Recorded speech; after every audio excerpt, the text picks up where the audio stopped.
Runājot par rokas un rekonstruktīvās ķirurģijas attīstību, Latvijā rokas ķirurģijas nozare nemaz nav tik sena.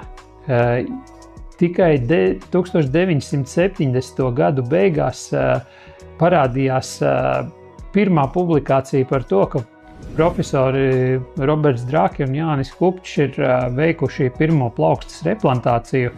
Sekoja ļoti īss laiks līdz Latvijas plastiskās un rekonstruktīvās mikroķirurģijas centra nodibināšanai Gaiļezeres slimnīcā, kad pa īstam sākās nopietna rokas un rekonstruktīvā mikroķirurģija. Pirms tam bija daži interesantu klubiņi, pie tām profesori Jāņa Kupča vadībā jaunie censoņi, studenti un jaunie ārsti trenējās laboratorijā, mācījās šūt asinsvadus un nervus.